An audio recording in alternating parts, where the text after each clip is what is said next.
Biblia 365. Libro de Primera de Corintios. Capítulo 1. Yo, Pablo, llamado a ser apóstol de Jesucristo por la voluntad de Dios, y nuestro hermano Sóstenes, escribimos a la iglesia de Dios que está en Corinto, a los que han sido santificados en Cristo Jesús y son llamados a ser santos, junto con todos los que en cualquier lugar invocan el nombre de nuestro Señor Jesucristo, Señor de ellos y nuestro. Que la gracia y la paz de Dios nuestro Padre y del Señor Jesucristo sea con ustedes. Siempre doy gracias a mi Dios por ustedes, por la gracia que Dios les ha dado en Cristo Jesús. En Él han sido enriquecidos en todo sentido, en toda palabra y en todo conocimiento. Así se ha confirmado en ustedes el testimonio acerca de Cristo, de modo que no les falta ningún don espiritual mientras esperan con ansias que nuestro Señor Jesucristo sea revelado. Él los mantendrá firmes hasta el fin, para que sean irreprochables en el día de nuestro Señor Jesucristo. Dios, quien los llamó a la comunión con su Hijo Jesucristo, nuestro Señor, es fiel. Les ruego, hermanos, en el nombre de nuestro Señor Jesucristo, que todos vivan en armonía y que no haya divisiones entre ustedes, sino que se mantengan unidos en un mismo pensar y en un mismo propósito. Me ha informado la familia de Chloe que hay rivalidades entre ustedes, hermanos míos. Esto quiero decir. Cada uno de ustedes afirma, yo soy Pablo, o yo soy de Apolos, o yo soy de Cefas, o yo soy de Cristo. ¿Acaso Cristo está dividido? ¿Fue crucificado Pablo por ustedes? ¿O fueron bautizados en el nombre de Pablo? Doy gracias a Dios que a ninguno de ustedes he bautizado excepto a Crispo y a Gayo. Así ninguno puede decir que fue bautizado en mi nombre. Bauticé también a la familia de Estéfanas. Fuera de estos, no recuerdo haber bautizado a nadie más. Pues Cristo no me envió a bautizar, sino a predicar el Evangelio, y eso sin discursos elocuentes, para que la cruz de Cristo no perdiera su eficacia. El mensaje de la cruz es una locura para los que se pierden. En cambio, para los que se salvan, es decir, para nosotros, este mensaje es el poder de Dios. Pues está escrito, destruiré la sabiduría de los sabios, frustraré la inteligencia de los inteligentes. ¿Dónde está el sabio? ¿Dónde el erudito? ¿Dónde el filósofo de esta época? ¿No ha convertido Dios en locura la sabiduría del mundo?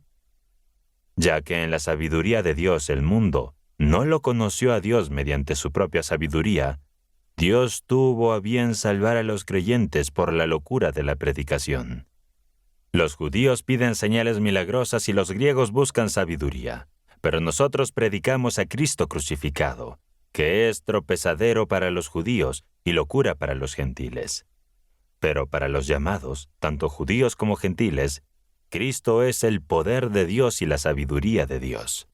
Porque la locura de Dios es más sabia que la sabiduría humana, y la debilidad de Dios es más fuerte que la fuerza humana. Hermanos, consideren su propio llamado. No muchos de ustedes son sabios según criterios humanos. No muchos son poderosos. No muchos son los de noble cuna.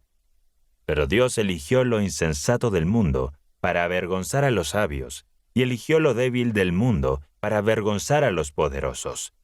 También eligió Dios lo insignificante del mundo y lo menospreciado, y lo que no es, para anular lo que es, a fin de que en su presencia nadie pueda jactarse.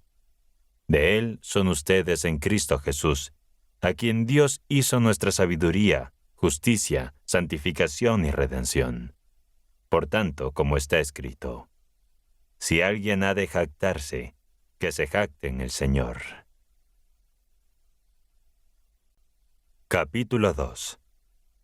Hermanos, cuando fui a visitarlos, no lo hice con palabras pomposas ni tratando de impresionar con mi sabiduría, sino para anunciarles el mensaje de Cristo. No vine con la intención de presumir de ningún conocimiento, excepto el conocimiento de Jesucristo y de Él crucificado. Estuve con ustedes en debilidad, con mucho temor y temblor. No predicaba con persuasivas palabras de sabiduría humana, sino con la demostración del Espíritu y su poder, para que su fe no dependiera de la sabiduría humana, sino del poder de Dios. Hablamos sabiduría entre los que ya son maduros en la fe, pero no es la sabiduría de este mundo ni de sus poderosos, que están destinados a desaparecer. Más bien, hablamos de un misterio, la sabiduría secreta que Dios había planeado desde antes de todos los tiempos para nuestra gloria. Ningún gobernante de este mundo la conoció, porque si la hubieran conocido, no habrían crucificado al Señor de la gloria. Pero, como dice la Escritura, ningún ojo ha visto, ningún oído ha escuchado, ningún corazón ha imaginado siquiera lo que Dios ha preparado para quienes lo aman. Pero Dios nos lo ha revelado por medio de su Espíritu, porque el Espíritu escudriña todas las cosas, incluso las profundidades de Dios. ¿Quién de entre los hombres conoce los pensamientos del hombre, sino el Espíritu del hombre que está en él? Así también, nadie conoce los pensamientos de Dios, sino el Espíritu de Dios. Nosotros no hemos recibido el Espíritu del mundo, sino el Espíritu que proviene de Dios, para que podamos entender lo que Dios nos ha dado. Hablamos de estas cosas no con palabras enseñadas por la sabiduría humana, sino con palabras enseñadas por el Espíritu, expresando realidades espirituales con palabras espirituales. El hombre natural no acepta lo que es del Espíritu de Dios, porque para él es locura. No puede entenderlo, porque se necesita discernimiento espiritual. En cambio, el que es espiritual juzga todas las cosas, pero él mismo no es juzgado por nadie. Pues, ¿quién ha conocido la mente del Señor? ¿Quién lo podrá instruir? Pero nosotros tenemos la mente de Cristo. Capítulo 3. Así que, hermanos, no pude hablarles como a personas espirituales, sino como a personas carnales, como a niños en Cristo. Les di leche en lugar de alimento sólido, porque no estaban preparados para recibirlo, y todavía no lo están. Son todavía personas carnales, pues entre ustedes hay celos, contiendas y divisiones. ¿No están actuando como personas del mundo? Cuando alguien dice, yo soy de Pablo, y otro dice, yo soy de Apolos, ¿no están actuando como personas del mundo? ¿Qué es entonces Pablo? ¿Y qué es Apolos? Son simplemente servidores por medio de los cuales ustedes llegaron a creer, según lo que el Señor concedió a cada uno. Yo sembré, Apolos regó, pero Dios hizo crecer. Así que ni el que siembra ni el que riega son algo, sino Dios que hace crecer. El que siembra y el que riega trabajan juntos en unidad, aunque cada uno reciba su propia recompensa según su propio trabajo. Porque nosotros somos colaboradores de Dios y ustedes son el campo de cultivo de Dios, el edificio de Dios. Conforme a la gracia que Dios me ha dado, yo como un hábil arquitecto puse el fundamento y otro construye sobre él. Pero que cada uno considere con cuidado cómo construye, porque nadie puede poner otro fundamento que el que ya está puesto, que es Jesucristo. Si alguien construye sobre ese fundamento con oro, plata, piedras preciosas, madera, heno o paja, su obra será revelada en el día del juicio, porque el fuego mostrará la calidad de cada obra. Si lo que ha construido sobrevive, recibirá una recompensa. Pero si su obra se quema, sufrirá pérdida, aunque se salvará como quien pasa a través del fuego. ¿No saben que ustedes son el templo de Dios y que el Espíritu de Dios habita en ustedes? Si alguien destruye el templo de Dios, Dios lo destruirá a él, porque el templo de Dios es sagrado, y ustedes son ese templo. Que nadie se engañe a sí mismo. Si alguien entre ustedes cree ser sabio en este mundo, hágase ignorante para poder ser verdaderamente sabio, porque la sabiduría de este mundo es necedad ante los ojos de Dios. Como está escrito, Dios atrapa a los sabios en su propia astucia. Además, está escrito, el Señor conoce los pensamientos de los sabios y sabe que son inútiles. Así que nadie se gloríe en los seres humanos, porque todas las cosas son de ustedes. Sea Pablo, sea Apolos, sea Cefas, sea el mundo, sea la vida, sea la muerte, sea el presente o sea el futuro. Todo es de ustedes, y ustedes son de Cristo, y Cristo es de Dios. Capítulo 4. Que nos consideren los hombres como servidores de Cristo y administradores de los misterios de Dios. Ahora bien, lo que se requiere de un administrador es que sea fiel. Para mí, en cambio, es cosa muy insignificante que ustedes o cualquier otro me juzguen. Yo ni siquiera me juzgo a mí mismo. Mi conciencia está limpia, pero eso no significa que yo sea inocente. El que me juzga es el Señor. Por lo tanto, no juzguen nada antes de tiempo. Esperen a que el Señor venga. Él iluminará lo que está escondido en las tinieblas y manifestará las intenciones de los corazones. Entonces cada uno recibirá de Dios la alabanza que le corresponda.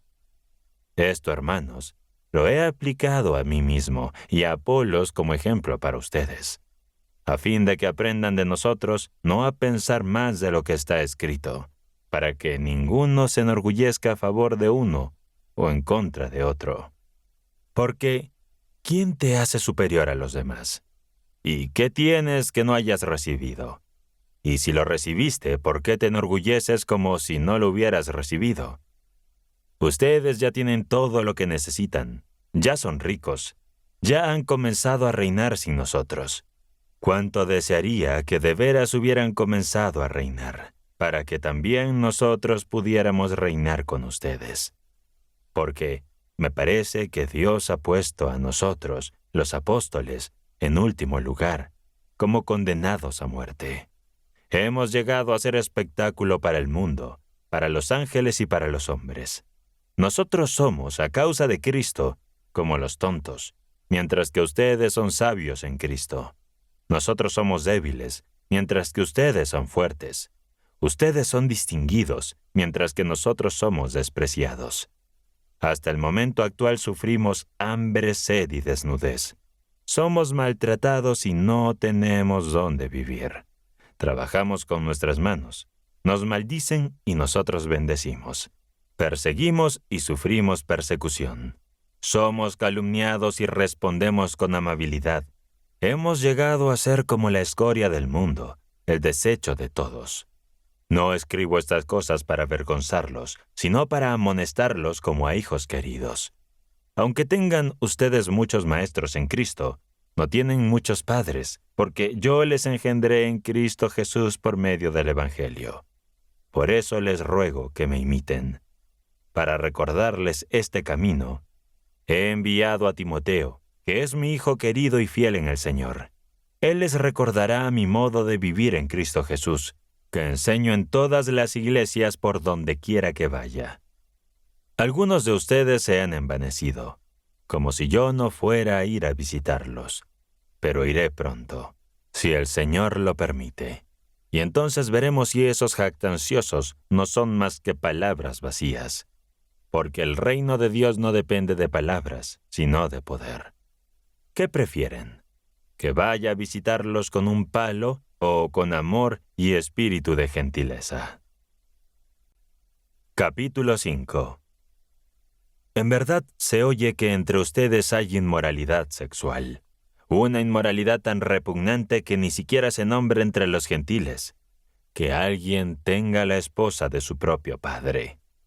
Y ustedes están llenos de orgullo, en lugar de estar afligidos por este pecado. Deberían haber estado tristes y haber sacado de su comunidad al que hizo esta maldad. Yo, aunque estoy ausente físicamente, estoy presente en espíritu, y ya he juzgado a aquel que hizo esto, como si estuviera presente. En el nombre de nuestro Señor Jesucristo, cuando estén reunidos ustedes y yo esté presente en espíritu, con el poder de nuestro Señor Jesucristo, entreguen a ese hombre a Satanás, para que su cuerpo sea destruido, pero su espíritu sea salvado en el día del Señor. No es correcto que se llenen de orgullo. ¿No saben que un poco de levadura fermenta toda la masa? límpienla de la levadura vieja para que sea una nueva masa, ya que ustedes son sin levadura. Porque Cristo, nuestra Pascua, ha sido sacrificado por nosotros. Así que celebremos la fiesta no con la antigua levadura, la levadura de malicia y maldad, sino con panes sin levadura de sinceridad y verdad. Les he escrito en mi carta que no se asocien con personas inmorales, pero no me referí en general a los inmorales de este mundo, ni a los avaros, estafadores, idólatras o los que difaman. De ser así, tendrían que salir del mundo. Pero ahora les escribo que no se asocien con nadie que, llamándose hermano, sea inmoral, avaro, idólatra, difamador, borracho o estafador. Con tal persona ni siquiera deben comer. ¿Qué importa juzgar a los de afuera? ¿No deben ustedes juzgar a los de adentro? Dios juzgará a los de afuera. Expulsen al perverso de entre ustedes. Capítulo 6. Es posible que algunos de ustedes, que tenga una disputa contra otro creyente, se atreva a llevarlo a juicio ante los tribunales de los injustos en lugar de ante los santos. ¿No saben que los santos juzgarán al mundo? Y si ustedes van a juzgar al mundo, ¿no son capaces de resolver asuntos insignificantes? ¿No saben que también nosotros juzgaremos a los ángeles? ¿Cuánto más entonces los asuntos de esta vida? Así que si tienen pleitos en asuntos de esta vida, ¿por qué nombran para resolverlos a quienes son los menos estimados en la iglesia? Para vergüenza de ustedes lo digo. ¿Es que entre ustedes no hay ni un solo sabio que sea capaz de juzgar entre sus hermanos? Pero en lugar de eso, un hermano lleva a juicio a otro ante tribunales de incrédulos. Esto ya es un fracaso por parte de ustedes, porque no soportan más bien la injusticia. ¿Por qué no se dejan estafar? Por el contrario, ustedes mismos hacen injusticias y estafas, y esto a sus propios hermanos. ¿No saben que los injustos no heredarán el reino de Dios? No se dejen engañar, ni los inmorales, ni los idólatras, ni los adúlteros, ni los afeminados, ni los homosexuales, ni los ladrones, ni los avaros, ni los borrachos, ni los maldicientes, ni los estafadores heredarán el reino de Dios. Y eso eran algunos de ustedes. Pero ustedes han sido lavados, santificados y justificados en el nombre del Señor Jesús y por el Espíritu de nuestro Dios. Todo me está permitido, pero no todo es para mi bien. Todo me está permitido, pero no dejaré que nada me domine. Los alimentos son para el estómago, y el estómago para los alimentos. Pero Dios destruirá a ambos. El cuerpo sin Dios no es para la inmoralidad sexual, sino para el Señor, y el Señor para el cuerpo. Por su poder, Dios resucitó al Señor, y también nos resucitará a nosotros. ¿No saben que sus cuerpos son miembros de Cristo mismo? ¿Debería entonces tomar los miembros de Cristo para hacerlos miembros de una prostituta? Jamás. ¿No saben que el que se une a una prostituta se hace uno solo con ella? Porque se dice, los dos llegarán a ser un solo cuerpo. Pero el que se une al Señor se hace uno con Él en espíritu. Huyan de la inmoralidad sexual. Cualquier otro pecado que alguien cometa está fuera de su cuerpo. Pero el que peca sexualmente, peca contra su propio cuerpo. ¿O no saben que su cuerpo es templo del Espíritu Santo, quien está en ustedes y al que han recibido de parte de Dios? Ustedes no son sus propios dueños, fueron comprados por un precio. Por tanto, honren a Dios con su cuerpo. Capítulo 7. En cuanto a las cosas de las que me escribieron, es bueno que un hombre no tenga relaciones sexuales con una mujer. Pero para evitar la inmoralidad sexual, cada hombre debe tener su propia esposa, y cada mujer su propio esposo. Que el esposo cumpla sus deberes conyugales para con su esposa, y lo mismo haga la esposa para con su esposo.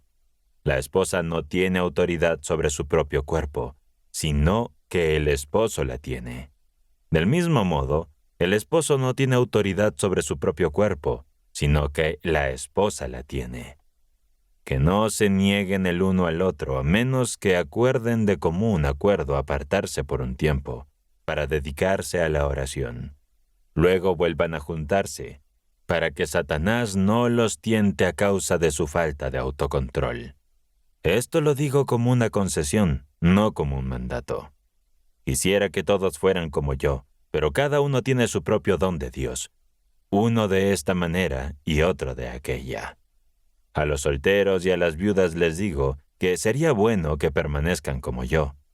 Pero si no pueden controlarse a sí mismos, es mejor que se casen, porque es mejor casarse que arder en pasión.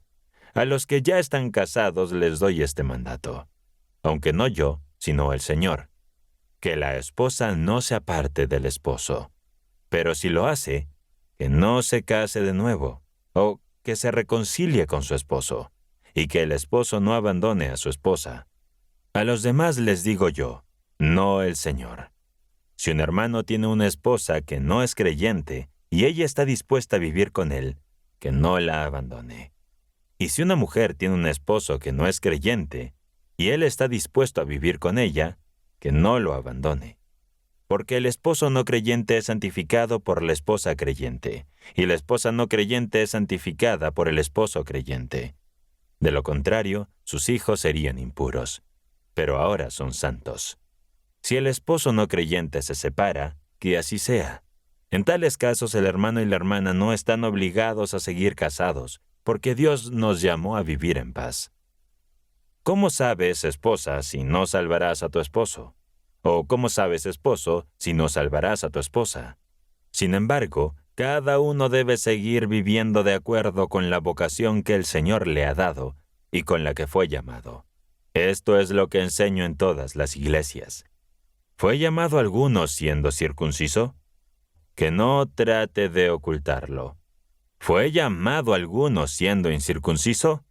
Que no se haga circuncidar. La circuncisión no es nada, y la incircuncisión tampoco es nada. Lo importante es obedecer los mandamientos de Dios. Cada uno debe quedarse en la condición en que fue llamado. ¿Fuiste llamado siendo siervo? No dejes que eso te preocupe. Aun si puedes hacerte libre, aprovecha la oportunidad, porque el que fue llamado siendo esclavo del Señor es el Señor libre. Del mismo modo, el que fue llamado siendo libre es esclavo de Cristo. Ustedes fueron comprados por un precio. No se conviertan en esclavos de los hombres. Hermanos, cada uno debe quedarse en la condición en que fue llamado por Dios. En cuanto a los jóvenes vírgenes, no tengo un mandato del Señor, sino que doy mi opinión como alguien que ha recibido la misericordia del Señor y que es digno de confianza. En vista de las presentes crisis, creo que es mejor que una persona permanezca como está. ¿Estás casado? No trates de divorciarte. ¿Estás soltero? No busques esposa. Pero si te casas, no has pecado. Y si una virgen se casa, tampoco ha pecado. Pero estos tendrán que enfrentar dificultades en la vida, y yo quiero ahorrarles eso. Lo que quiero decir, hermanos, es que el tiempo es breve. Por lo tanto, los que tienen esposa deben vivir como si no la tuvieran. Los que lloran, como si no lloraran. Los que se alegran como si no se alegraran. Los que compran algo como si no lo poseyeran. Los que usan el mundo como si no abusaran de él, porque la manera de vivir en este mundo pasa de largo. Quisiera que estuvieran libres de preocupaciones. El soltero está preocupado por las cosas del Señor y busca agradar al Señor. Pero el casado se preocupa por las cosas de este mundo y busca agradar a su esposa. De la misma manera, la mujer casada se preocupa por las cosas de este mundo y busca agradar a su esposo. Les digo esto para su propio bien, no para ponerles restricciones, sino para que vivan de manera apropiada y en plena devoción al Señor. Si alguien piensa que su hija está siendo tratada de manera inapropiada y ya ha pasado a la edad de casarse, que haga lo que crea conveniente, no está pecando, que se case. Pero el que está firme en su corazón y no tiene necesidad de casarse y ha decidido en su corazón mantener a su hija soltera, hace bien. Así que, el que da a su hija en matrimonio hace bien, Y el que no la da en matrimonio hace aún mejor. La esposa está unida a su esposo mientras él vive, pero si su esposo muere, es libre de casarse con quien quiera, con tal de que sea en el Señor. En mi opinión, es más feliz si se queda como está, y creo que también yo tengo el Espíritu de Dios. Capítulo 8. En lo que respecta a la comida sacrificada a los ídolos, sabemos que todos tenemos conocimiento. El conocimiento infla con orgullo, pero el amor edifica. Si alguien cree que sabe algo, aún no sabe lo que debe saber. Pero si alguien ama a Dios, Dios lo conoce. En cuanto a la comida sacrificada a los ídolos, sabemos que un ídolo no es nada en el mundo y que no hay más que un solo Dios. Aunque haya seres que se llamen dioses, ya sea en el cielo o en la tierra, y hay muchos dioses y muchos señores, para nosotros, sin embargo, solo hay un Dios, el Padre, de quien proceden todas las cosas y para quien vivimos. Y un solo Señor, Jesucristo, por medio de quien todas las cosas existen y por medio de quien vivimos. Pero no todos tienen este conocimiento. Algunos, al estar acostumbrados hasta ahora a los ídolos, comen la comida como si fuera sacrificada a los ídolos, y su conciencia, al ser débil, se contamina. Sin embargo, la comida no nos acerca a Dios. No somos mejores por comer, ni peores por no comer. Pero tengan cuidado de que esta libertad de ustedes no se convierta en una trampa para los débiles. Si alguien te ve a ti, que tienes conocimiento, sentado en un templo de ídolos, ¿no será inducido a comer comida sacrificada a los ídolos, aunque su conciencia sea débil? Así, por causa de tu conocimiento, perecerá aquel hermano débil por quien Cristo murió. De esta manera, pecando contra sus hermanos y hermanas, hiriendo sus débiles conciencias, pecan contra Cristo. Por lo tanto, si la comida es causa de que mi hermano o hermana tropiece, nunca comeré carne para no hacerlo caer. Capítulo 9. ¿No soy apóstol? ¿No soy libre? ¿No he visto a Jesús el Señor nuestro? ¿No son ustedes mi obra en el Señor? Aunque para otros no sea apóstol, para ustedes sí lo soy. Ustedes son la prueba de mi apostolado en el Señor. Esta es mi prueba a los que me critican. ¿No tenemos derecho a comer y beber? ¿No tenemos derecho a llevar con nosotros a una hermana como hacen los otros apóstoles, los hermanos del Señor y Pedro?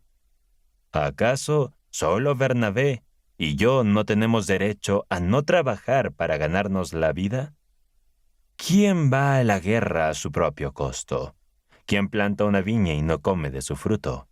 ¿Quién cuida de un rebaño y no bebe de la leche de las ovejas? ¿Digo esto en términos humanos? ¿No dice esto también la ley? Porque en la ley de Moisés está escrito: no pongas bozal al buey que trilla. ¿Se preocupa Dios por los bueyes? ¿O lo dice en realidad por nosotros? Claro que es por nosotros, pues está escrito que el que ara y el que trilla deben hacerlo con esperanza de recibir su parte. Si hemos sembrado entre ustedes cosas espirituales, ¿es mucho pedir que cosechemos de ustedes cosas materiales? Si otros tienen ese derecho sobre ustedes, nosotros lo tenemos más todavía. Sin embargo, no hemos hecho uso de ese derecho, sino que lo soportamos todo para no poner ningún obstáculo al Evangelio de Cristo. ¿No saben que los que trabajan en el templo se mantienen con lo que se ofrece en el templo, y los que sirven al altar tienen parte en los sacrificios que se ofrecen en el altar? Así también el Señor dispuso que los que anuncian el Evangelio vivan del Evangelio. Pero yo no he hecho uso de esos derechos, y no escribo esto para que se me den a mí. Prefiero morir antes de que alguien anule mi motivo de orgullo. Cuando anuncio el Evangelio, no tengo de qué enorgullecerme, pues estoy bajo una obligación. Ay de mí si no anuncio el Evangelio. Si lo hiciera por propia iniciativa, recibiría un salario. Pero como no es así, estoy encargado de una administración. Entonces, ¿cuál es mi recompensa? El simple hecho de anunciar el Evangelio gratuitamente, sin hacer uso de los derechos que me da el Evangelio. Aunque soy libre y no tengo que darle cuenta a nadie, me he hecho esclavo de todos para ganar a un mayor número de personas. Me hice judío entre los judíos para ganarme a los judíos. Me hice como los que están bajo la ley, aunque yo mismo no esté bajo la ley, para ganar a los que están bajo la ley. Me hice como los que no tienen ley, aunque no esté libre de la ley de Dios, sino comprometido con la ley de Cristo, para ganar a los que no tienen ley. Me hice débil con los débiles para ganar a los débiles. Me he hecho de todo con tal de salvar a algunos. Todo esto lo hago por causa del Evangelio, para participar de sus bendiciones. ¿No saben que en una carrera todos corren, pero solo uno obtiene el premio? Corran de tal modo que lo obtengan. Todos los que compiten en los juegos se entrenan con mucha disciplina. Ellos lo hacen para obtener un premio que se echa a perder. Nosotros, en cambio, por uno que dura para siempre. Así que yo corro, pero no sin una meta. Peleo, pero no como quien golpea el aire. Más bien golpeo mi cuerpo y lo domino. No sea que, después de haber predicado a otros, yo mismo quede descalcificado. Capítulo 10. Quiero que sepan, hermanos, que nuestros antepasados estuvieron todos bajo la nube. Todos pasaron por el mar. Todos fueron bautizados en Moisés y en la nube y en el mar. Todos comieron el mismo alimento espiritual. Todos bebieron la misma bebida espiritual, porque bebieron de la roca espiritual que los acompañaba, y esa roca era Cristo. Sin embargo, Dios no se agradó de la mayoría de ellos, y fueron derribados en el desierto.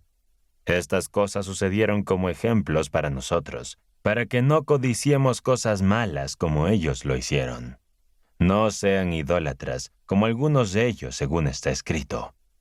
El pueblo se sentó a comer y beber, y se levantó a divertirse. No forniquemos, como algunos de ellos fornicaron, y en un solo día murieron 23,000. No pongamos a prueba al Señor como algunos de ellos lo hicieron, y fueron destruidos por las serpientes. No murmuremos como algunos de ellos murmuraron, y fueron destruidos por el destructor. Todo esto le sucedió como ejemplo, y está escrito para advertencia nuestra a quienes han alcanzado los últimos tiempos. Así que, el que piensa que está firme, tenga cuidado de no caer. No han tenido ninguna tentación que no sea común a la humanidad. Pero Dios es fiel, y no permitirá que ustedes sean tentados más allá de lo que puedan soportar. Más bien, cuando llegue la tentación, Él les dará también una salida a fin de que puedan resistirla. Por tanto, queridos míos, huyan de la idolatría. Les hablo como a personas sensatas. Juzguen ustedes lo que digo. La copa de bendición que bendecimos, ¿no es la comunión de la sangre de Cristo? ¿El pan que compartimos no es la comunión del cuerpo de Cristo? Porque hay un solo pan. Nosotros, aunque somos muchos formados en un solo cuerpo, pues todos participamos de ese mismo pan. Consideremos a Israel según la carne. ¿Los que comen de los sacrificios no participan del altar? ¿Qué quiero decir con esto? ¿Que el ídolo es algo? ¿O que lo que se sacrifica a los ídolos es algo? No. Pero quiero decir que lo que los gentiles sacrifican, lo sacrifican a demonios, no a Dios. Y no quiero que ustedes tengan comunión con los demonios. No pueden beber la copa del Señor y la copa de los demonios. No pueden participar en la mesa del Señor y de la mesa de los demonios. ¿O provocaremos a celos al Señor? ¿Somos acaso más fuertes que Él? Todo me está permitido, pero no todo me es provechoso. Todo me está permitido, pero no permitiré que nada me domine. Ninguno busque su propio bien, sino el bien de los demás. Coman de todo lo que se vende en el mercado sin hacer preguntas por motivos de conciencia, porque del Señor es la tierra y todo lo que hay en ella. Si un incrédulo los invita y ustedes quieren ir, coman de todo lo que se les presente sin hacer preguntas por motivos de conciencia. Pero si alguien les advierte, esto ha sido sacrificado a ídolos, entonces no lo coman. por consideración a la persona que les hizo la advertencia y por motivos de conciencia. Lo digo, en este caso, con respecto a la conciencia de los demás, no a la tuya propia. ¿Por qué habría de ser juzgada mi libertad por la conciencia de alguien más? Si participo con gratitud, ¿por qué habré de ser censurado por algo de lo cual doy gracias? Así que ya sea que coman, beban o hagan cualquier cosa, háganlo todo para la gloria de Dios. No sean motivo de tropiezo ni para judíos, ni para gentiles, ni para la iglesia de Dios. Así que, como yo trato de agradar a todos en todo, no busco mi propio bien, sino en el de muchos, para que puedan ser salvos. Capítulo 11. Sean imitadores de mí, así como yo lo soy de Cristo. Les alabo, hermanos, porque en todo se acuerdan de mí y mantienen las enseñanzas que les transmití. Pero quiero que sepan que Cristo es la cabeza de todo hombre, y el hombre es la cabeza de la mujer, y Dios es la cabeza de Cristo. Todo hombre que ora o profetiza con la cabeza cubierta, deshonra su cabeza. En cambio, toda mujer que ora o profetiza con la cabeza descubierta deshonra su cabeza, porque es lo mismo que si se hubiera rapado. Si una mujer no quiere cubrirse, que se corte también el cabello, pero si es vergonzoso para una mujer cortarse o raparse, que se cubra. Porque el hombre no debe cubrirse la cabeza, ya que él es la imagen y el reflejo de Dios, pero la mujer es el reflejo del hombre, porque el hombre no procede de la mujer, sino la mujer del hombre. Además, el hombre no fue creado por causa de la mujer, sino la mujer por causa del hombre. Por eso la mujer debe llevar una señal de autoridad en la cabeza en señal de los ángeles. Pero en el Señor Dios, ni la mujer depende del hombre ni el hombre de la mujer, porque así como la mujer proviene del hombre, también el hombre nace de la mujer, pero todo procede de Dios. Juzguen ustedes mismos. ¿Es propio que una mujer ore a Dios sin cubrirse la cabeza? ¿No les enseña la misma naturaleza que para el hombre es deshonroso llevar el cabello largo? En cambio, para la mujer es una gloria llevar el cabello largo, porque el cabello le ha sido dado en lugar de velo. Pero si alguien parece ser controvertido en esto, nosotros no tenemos tal costumbre, ni tampoco las iglesias de Dios.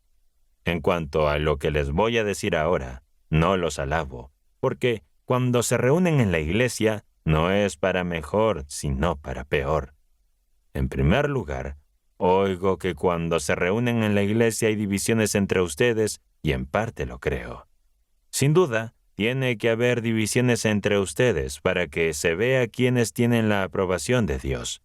Por lo tanto, cuando se reúnen, no es para comer la cena del Señor, pues cada uno de ustedes se apresura a tomar su propia cena, de manera que, mientras uno pasa hambre, otro se embriaga.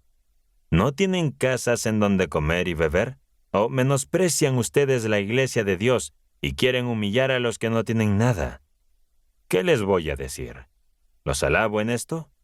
Ciertamente que no, porque yo recibí del Señor lo mismo que les he enseñado, que la noche en que fue entregado el Señor Jesús tomó pan, dio gracias, lo partió y dijo: «Esto es mi cuerpo, que por ustedes es entregado.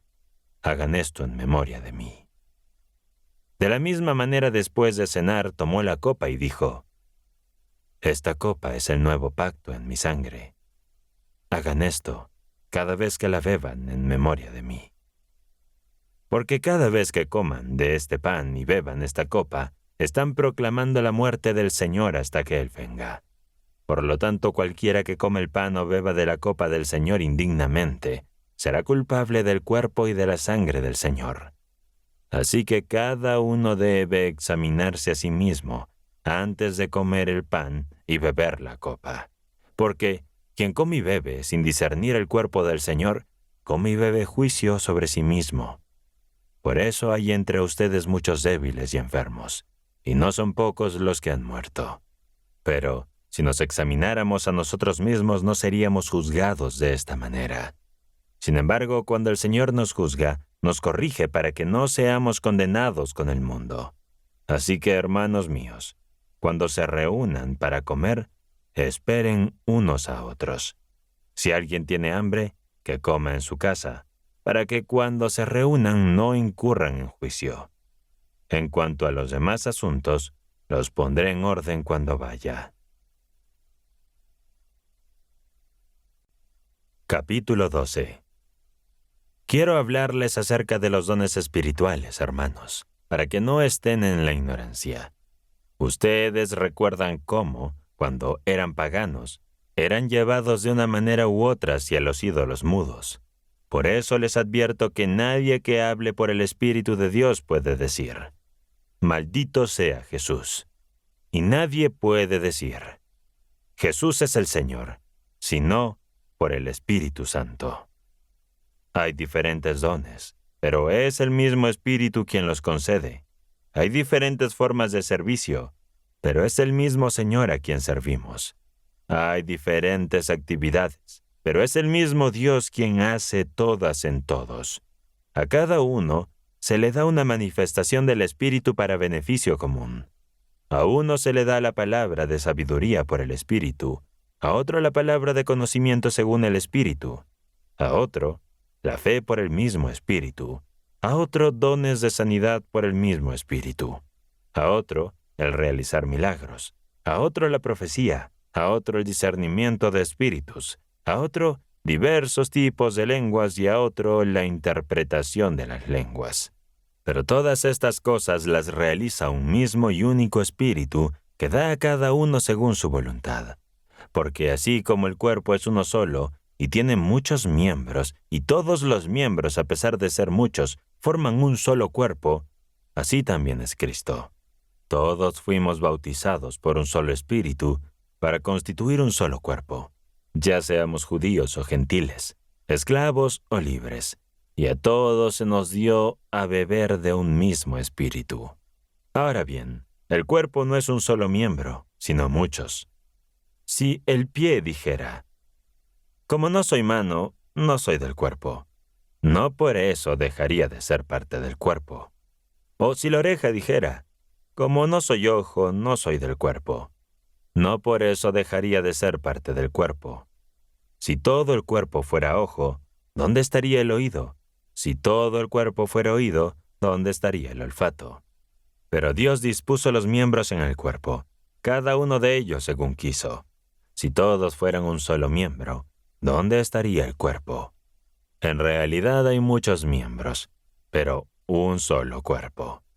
El ojo no puede decirle a la mano, «No te necesito», ni la cabeza puede decirle a los pies, «No los necesito». Por el contrario, los miembros del cuerpo que parecen más débiles son los más necesarios, y a los que consideramos menos honorables en el cuerpo, los rodeamos de mayor honor. Así se cuidan mutuamente todos los miembros, de manera que, si uno sufre, todos sufren con él, y si uno recibe honra, todos se alegran con él. Ahora bien, ustedes son el cuerpo de Cristo, y cada uno es un miembro en particular. Así que si un miembro sufre, todos los miembros sufren con él. Y si un miembro es honrado, todos los miembros se alegran con él. Ahora bien, ustedes son el cuerpo de Cristo, y cada uno es un miembro en particular. Dios ha puesto en la iglesia, en primer lugar, apóstoles, en segundo lugar, profetas, y en tercer lugar, maestros. Luego, los que tienen dones de sanidad, los que ayudan a los demás, los que administran y los que hablan en diversas lenguas. ¿Acaso todos son apóstoles? ¿Todos son profetas? ¿Todos son maestros? ¿Todos hacen milagros? ¿Todos tienen dones de sanidad? ¿Todos hablan en lenguas? ¿Todos interpretan? Pero busquen con afán los mejores dones. Y ahora les voy a mostrar el camino más excelente. Capítulo 13. Aunque yo hablara en lenguas humanas y angelicales, si no tengo amor, sería como un metal que resuena o un címbalo que hace ruido. Si tuviera el don de profecía, entendiera todos los misterios y poseyera todo el conocimiento.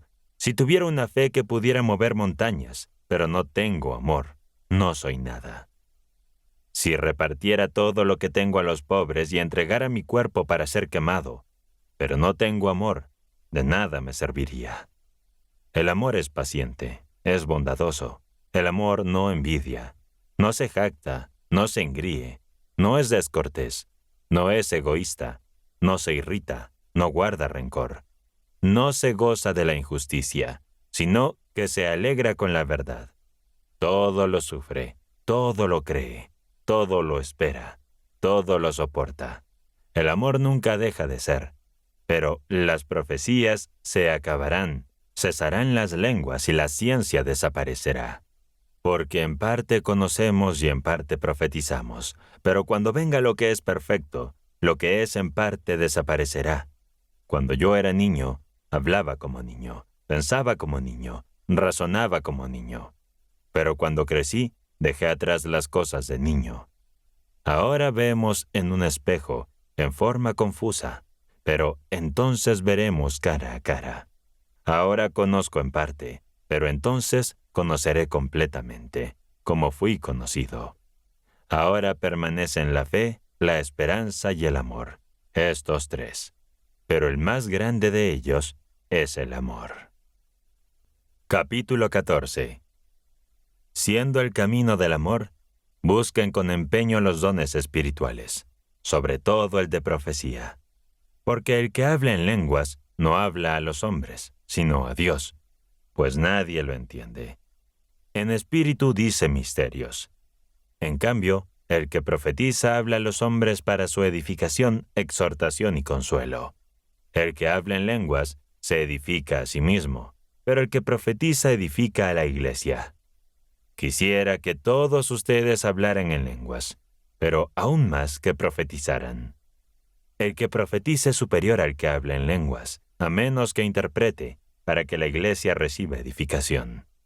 Ahora bien, hermanos, si voy a ustedes y hablo en lenguas, ¿en qué les ayudaré si no les hablo con revelación, conocimiento, profecía o enseñanza? Las cosas inanimadas que producen sonidos, como la flauta o el arpa, si no hacen sonidos distintos, ¿cómo se sabrá lo que tocan? Si la trompeta no produce un sonido claro, ¿quién se preparará para la batalla? Así también ustedes, si con la lengua no producen palabras comprensibles, ¿cómo se entenderá lo que están diciendo? Se hablará al aire. Es cierto que hay muchas lenguas en el mundo y ninguna carece de significado. Pero si no entiendo el significado de lo que dicen, seré un extranjero para el que habla, y el que habla será un extranjero para mí. Así que, ya que ustedes desean fervientemente los dones espirituales, procuren abundar en ellos para la edificación de la iglesia. Por lo tanto, el que habla en lenguas debe orar para que las interpreten. Si yo oro en lenguas, mi espíritu ora, pero mi mente queda sin fruto. Entonces, ¿qué haré? Oraré con el espíritu, pero también oraré con la mente. Cantaré con el espíritu, pero también cantaré con la mente. Si ustedes bendicen en el espíritu, ¿cómo podrá alguien que no entiende decir amén después de la acción de gracias? No sabrá lo que ustedes están diciendo. Es cierto que dan gracias a Dios, pero el otro no recibe edificación. Doy gracias a Dios porque hablo en lenguas más que todos ustedes. Pero en la iglesia prefiero decir 5 palabras con mi mente para enseñar a otros a decir 1000 palabras en lenguas. Hermanos, no sean niños en la manera de pensar, más bien sean niños en malicia, pero en su manera de pensar sean adultos.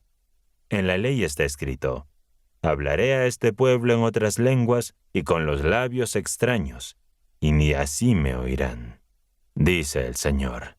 Así que las lenguas son una señal no para los creyentes, sino para los incrédulos, mientras que la profecía es una señal no para los incrédulos, sino para los creyentes.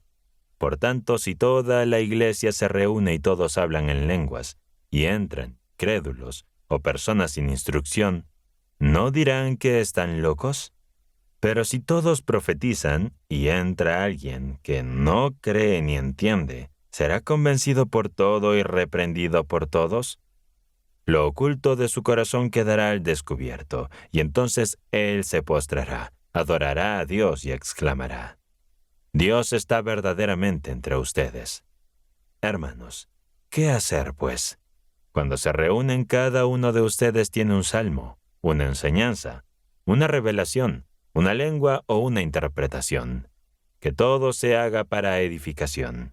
Si alguien habla en lenguas, que no haya más de 2, o cuando mucho 3, y hablen por turno, y que uno interprete. Pero si no hay intérprete, que el que hable en lenguas guarde silencio en la iglesia, y que hable consigo mismo y con Dios. Que hablen 2 o 3 profetas, y que los demás juzguen lo que dicen. Si a alguien que está sentado le viene una revelación, que el primero se calle. De esa manera todos ustedes pueden profetizar en turno, para que todos aprendan y sean alentados. Los espíritus de los profetas están sujetos a los profetas, porque Dios no es Dios de confusión, sino de paz. Como en todas las iglesias de los santos, que las mujeres guarden silencio en las congregaciones, pues no se les permite hablar. Más bien, que estén sumisas, como dice la ley. Si quieren aprender algo, que pregunten en casa a sus maridos, porque es indecoroso que una mujer hable en la congregación. ¿Acaso ha salido la palabra de Dios de entre ustedes? ¿O ha llegado solamente a ustedes? Si alguien se cree profeta o posee dones espirituales, reconozca que lo que les escribo es mandato del Señor. Pero si alguien no lo reconoce, que no sea reconocido. Así que, hermanos, esfuércense por profetizar y no impidan que se les hable en lenguas, pero que todo se haga de manera apropiada y con orden. Capítulo 15. Además, hermanos, quiero recordarles el evangelio que les prediqué, el mismo que ustedes aceptaron y en el cual están firmes. Por medio de este evangelio son salvos, si se aferran a la palabra que les prediqué. De lo contrario, habrán creído en vano. Les transmití en primer lugar lo que yo mismo recibí, que Cristo murió por nuestros pecados, conforme a las Escrituras, que fue sepultado y que resucitó al tercer día, conforme a las Escrituras, y que se apareció a Cefas y después a los 12. Luego se apareció a más de 500 hermanos a la vez, de los cuales la mayoría aún vive, aunque algunos han muerto. Después se apareció a Jacobo y luego a todos los apóstoles. Por último, se me apareció también a mí, como a un aborto. Yo soy el menos importante de los apóstoles, y ni siquiera merezco llamarme apóstol, porque perseguí a la iglesia de Dios. Pero por la gracia de Dios soy lo que soy, y su gracia no ha sido en vano. Al contrario, he trabajado más que todos ellos, aunque no yo, sino la gracia de Dios que está conmigo. Así que ya sea yo o sean ellos, esto es lo que predicamos, y esto es lo que ustedes han creído. Ahora bien, si se predica que Cristo resucitó de entre los muertos, ¿cómo pueden decir algunos de entre ustedes que no hay resurrección de los muertos? Si no hay resurrección de los muertos, entonces tampoco Cristo resucitó. Y si Cristo no resucitó, vacía es nuestra predicación y vacía también es su fe. Además, somos hallados falsos testigos de Dios, porque hemos testificado que Dios resucitó a Cristo, lo cual no hizo si es cierto que los muertos no resucitan. Porque si los muertos no resucitan, tampoco Cristo resucitó. Y si Cristo no resucitó, su fe no tiene ningún valor. Todavía están en sus pecados. Entonces los que han muerto creyendo en Cristo están perdidos. Si nuestra esperanza en Cristo se limita solamente a esta vida, somos los más dignos de lástima de todos los hombres. Pero Cristo ha resucitado de entre los muertos y ha sido las primicias de los que han muerto. Pues así como por un hombre vino la muerte, también por un hombre vino la resurrección de los muertos. Porque así como en Adán todos mueren, también Cristo en todos serán vivificados. Pero cada uno en su debido orden. Cristo las primicias, luego los que pertenecen a Cristo cuando Él vuelva. Luego el fin, cuando Cristo entregue el reino a Dios el Padre, después de haber destruido todo dominio, autoridad y poder. Porque Cristo tiene que reinar hasta que Dios ponga a todos sus enemigos bajo sus pies. El último enemigo que será destruido es la muerte, porque Dios ha sujetado todas las cosas debajo de sus pies. Pero cuando dice que todas las cosas han sido sometidas a Él, es claro que se exceptúa aquel que sujetó a Él todas las cosas. Y cuando todas las cosas le sean sometidas, entonces también el Hijo mismo se sujetará a aquel que sujetó a Él todas las cosas, para que Dios sea todo en todos. De lo contrario, ¿qué harán los que bautizan por los muertos? Si los muertos no resucitan en absoluto, ¿por qué bautizan a las personas en lugar de ellos? ¿Y por qué nosotros estamos expuestos a peligros a cada momento? Ciertamente, hermanos, por la gloria que en cuanto a vosotros tengo en Cristo Jesús, nuestro Señor, todos los días enfrento peligros de muerte. Si en Efeso luché contra fieras como hombre, ¿qué ganancia obtuve? Si los muertos no resucitan, entonces comamos y bebamos, porque mañana moriremos. No se dejen engañar. Las malas compañías corrompen las buenas costumbres. Vivan de manera prudente y no pequen, porque algunos de ustedes no conocen a Dios. Lo digo para avergonzarlos, pero alguien podría preguntar, ¿cómo resucitarán los muertos? ¿Con qué tipo de cuerpo vendrán? Necio. Lo que siembras no cobra vida, menos que primero muera. Y lo que siembras no es el cuerpo que será, sino solo una semilla, quizás de trigo u otra semilla. Pero Dios le da un cuerpo como Él ha decidido, y a cada semilla le da su propio cuerpo. No toda carne es igual. Uno es la de los seres humanos, otra la de los animales, otra la de los peces y otra la de las aves. Hay cuerpos celestiales y cuerpos terrenales, pero la gloria de los cuerpos celestiales es una, y la de los cuerpos terrenales es otra. El sol tiene una gloria propia, la luna otra y las estrellas otra. De hecho, una estrella se diferencia de otra en su esplendor. Así también es con la resurrección de los muertos. Lo que se siembra en corrupción, resucita en incorrupción. Lo que se siembra en debilidad, resucita en poder. Lo que se siembra como cuerpo natural, resucita como cuerpo espiritual. Hay un cuerpo natural y hay un cuerpo espiritual. Así también está escrito. El primer hombre, Adán, se convirtió en ser viviente. El último Adán, Cristo, en espíritu que da vida. Sin embargo, lo espiritual no es lo primero, sino lo natural, y después lo espiritual. El primer hombre es de la tierra, terrenal. El segundo es del cielo. Los terrenales son como el primer hombre, los celestiales son como el segundo hombre. Así como fuimos semejantes al hombre terrenal, así seremos semejantes al hombre celestial. Esto digo, hermanos. La carne y la sangre no pueden heredar el reino de Dios, ni lo que se corrompe puede heredar lo incorruptible. Les revelo un misterio. No todos moriremos, pero todos seremos transformados. En un instante, en un abrir y cerrar de ojos, al sonido de la trompeta final, pues cuando suene la trompeta, los muertos resucitarán incorruptibles, y nosotros seremos transformados. Porque lo corruptible tiene que revestirse de incorrupción, y lo mortal de inmortalidad. Y cuando lo corruptible haya sido revestido de incorrupción, y lo mortal haya sido revestido de inmortalidad, entonces se cumplirá la palabra que está escrita. La muerte ha sido vencida con victoria. ¿Dónde está, oh muerte, tu aguijón? ¿Dónde está, oh sepulcro, tu victoria? El aguijón de la muerte es el pecado y el poder del pecado es la ley. Pero gracias a Dios que nos da la victoria por medio de nuestro Señor Jesucristo. Así que, queridos hermanos, manténganse firmes e inconmovibles. Trabajen siempre con entusiasmo en la obra del Señor, sabiendo que nada de lo que hagan para el Señor es en vano. Capítulo 16. En cuanto a la colecta para ayudar a los santos, hagan ustedes lo mismo que he ordenado a las iglesias de Galacia. Cada domingo, cada uno de ustedes ponga aparte en su casa lo que puede dar, según la prosperidad que Dios le haya concedido. Así no habrá necesidad de hacer colectas cuando yo vaya. Cuando yo llegue, enviaré a Jerusalén a los que ustedes hayan designado con cartas de recomendación, para que lleven su ayuda. Y si vale la pena que yo también vaya, iré con ellos. Por ahora me quedaré en Efeso hasta después de la fiesta de Pentecostés. Después iré a visitarlos, pues tengo planeado pasar por Macedonia.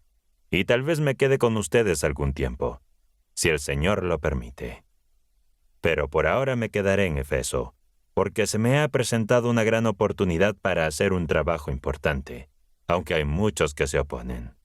Cuando llegue Timoteo, trátenlo bien y no lo desprecien, pues él está trabajando, al igual que yo, en la obra del Señor. Así que nadie lo menosprecie. Ayúdenlo a venir a mí, porque lo estoy esperando con algunos hermanos. Acerca del hermano Apolos, hice todo lo posible para que fuera a visitarlo con los otros hermanos, pero no quiso ir en este momento. Sin embargo, irá cuando tenga la oportunidad. Vigilen, manténgase firmes en la fe, sean valientes y fuertes. Hagan todo con amor.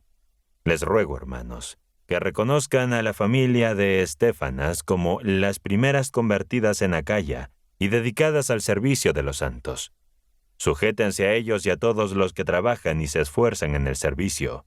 Me alegra la llegada de Estéfanas, Fortunato y Acaico, porque ellos suplieron lo que ustedes no podían hacer.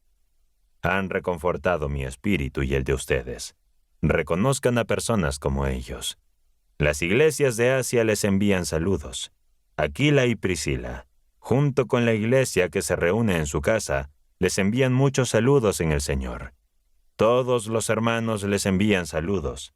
Salúdense los unos a los otros con un beso santo. Este saludo lo escribo yo, Pablo, de mi propia mano. Si alguno no ama al Señor Jesucristo, que quede excluido. Ven, Señor. Que la gracia del Señor Jesucristo esté con ustedes. Mi amor en Cristo Jesús sea con todos ustedes. Amén.